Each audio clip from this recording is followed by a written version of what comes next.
Welcome back. Philip Toshio-Sudo, in his wonderful book, Zen Guitar, speaks about how it's not a how-to book, and it quite clearly isn't. Not in how-to in the sense of teaching you technical intricacies to help you play the guitar. He says it's more a why book. And I've been thinking about that, sort of mulling it over. What exactly does he mean? Actually makes it quite clear what he means in the introduction to the book. But it's not a why in an obvious sort of way. Not that it's, I don't mean obvious to trivialize, but obvious in the way that Simon Sinek talks about why and his power of why. If you're not familiar with Simon Sinek, he's a writer, organizational consultant, kind of talker guy, and he did a very, very successful TED talk on the power of why. He's written a book by that title. He's written other books. Why Leaders Eat Last is one, and Infinite Games. He's written a book on infinite games as well. His power of why, in a nutshell, although I'll give you more than the nutshell in the description below, a link to one of his talks, is that really great companies don't focus on the what and the how, but they first deal with the why. What drives them is the why. It's kind of, there's a diagram with circles sort of from the inside out, as it were. So for example, Apple is all about maybe something like, creating a truly beautiful experience with a computer or whatever it might be.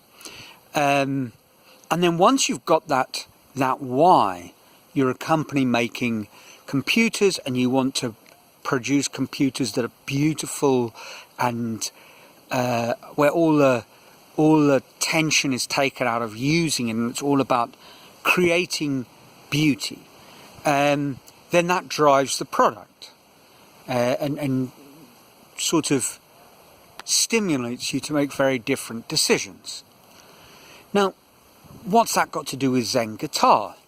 Well, his why is, and as I say, it's a much more profound why, is that he wanted to learn Zen through guitar.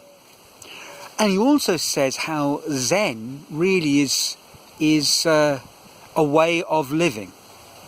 And he uses his words carefully, not a way of life, as in something that's more centered around, I suppose, habits and things like that. But it's something deeper and obviously more spiritual. So he sees guitar as a way of learning to live a kind of Zen life, and to learn these lessons and learn them and live them through playing a guitar.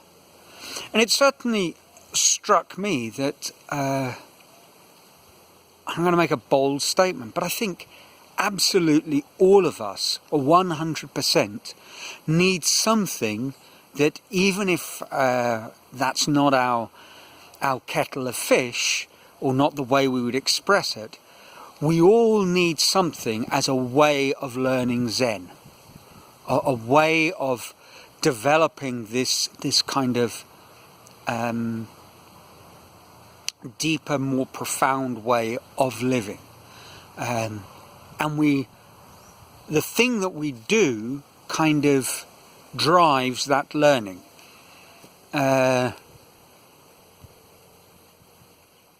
me, art in a way is sort of makes that, an element of that, come home very clearly. This idea that drawing is learning to see.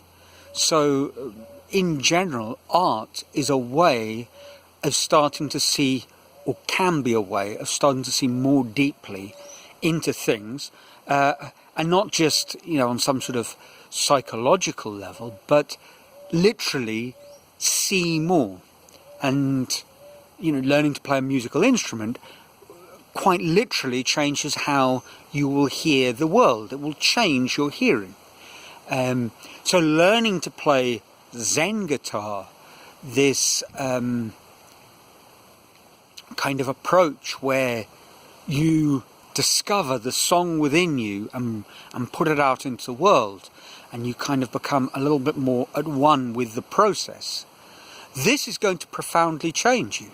And I think we all need that sort of profound change.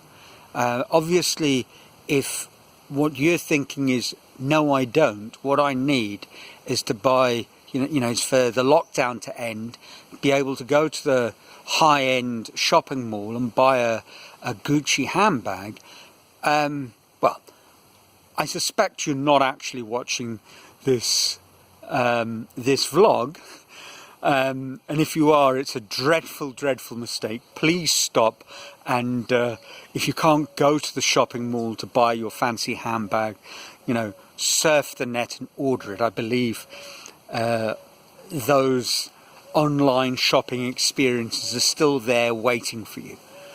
But assuming you are in tune with this whole idea, to me it seems very clear that, whatever it is that really moves you on a deep level, you need to use that as a way of understanding and cultivating yourself, and dare I say it, becoming a little bit more Zen in the way you operate in this world.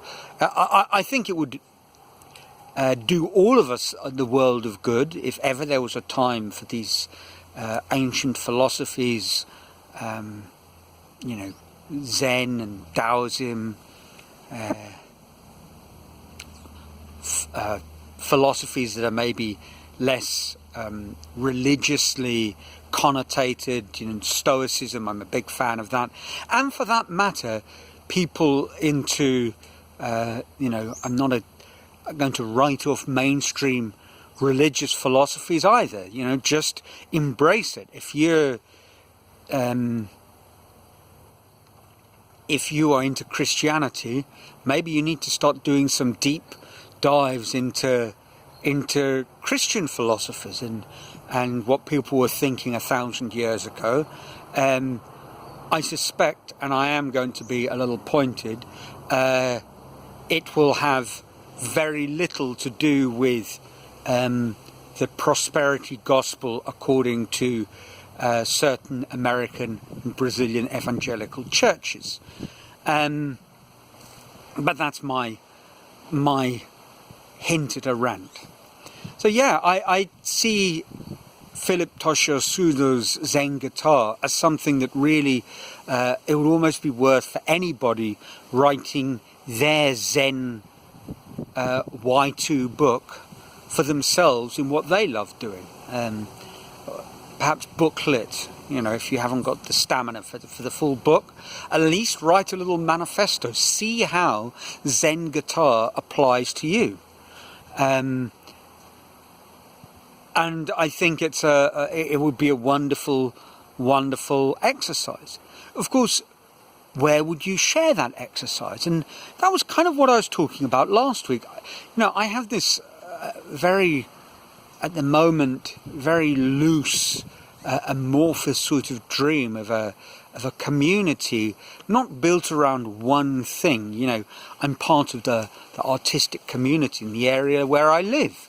And my brother is part of an online guitar community, and you might be a chef or a teacher or whatever it is that you're doing, and you're part of a community of like-minded people, and having a healthy discourse that focuses on that topic but goes well beyond.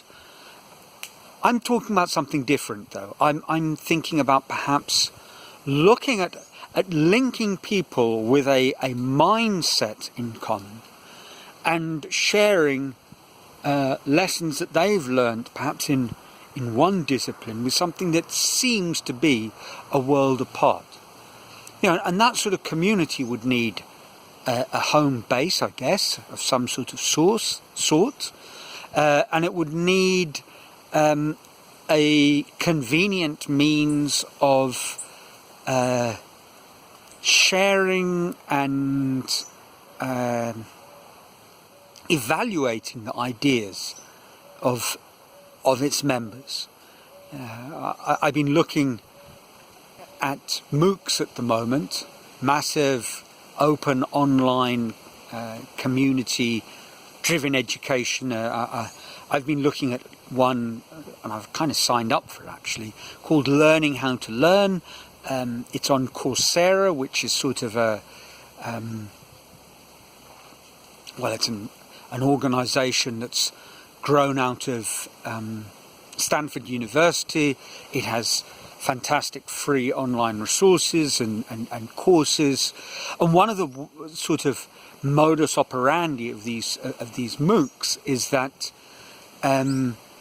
you kind of evaluate each other. You know, the material that you produce goes out there and is open to the community as a whole to discuss and generate new ideas. And this is obviously something that's really developed in the last decade or so.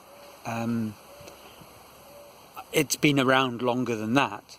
And I think it's something that is going to grow into very interesting new directions. You look at the power of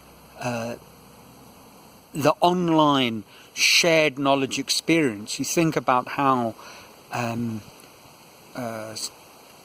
operating systems or software are shared, open source, and benefit from the collective minds of the community, or something like Wikipedia, which is a truly astonishing thing. I mean, really is. Now, I'm not suggesting that I am going to be the founding father of a new thing that will be a rival of Wikipedia, but in its own area, so something of that dimension and magnitude. First of all, that is preposterously ego and outcome driven, and that's not what I'm thinking at all. But what I am thinking is that there's a small group of people out there, you, watching these videos. You have interesting ideas, but perhaps in our little community there are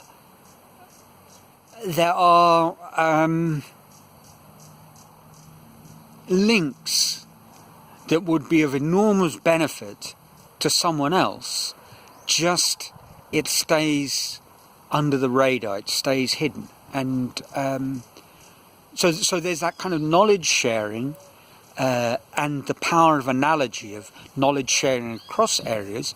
And there's the idea of support and of developing a sort of outlook, a way of confronting the world. So I guess that's quite abstract, and I'm going to try and tighten things up in the weeks to come. But really, if you have if that made any sense at all, please, now is the time. Put down a comment and let's get the conversation started. That's it for this week. I trust you're well and safe and joyful, and with all my gratitude for you being you, from a sunny Brazil. Until next week, ciao.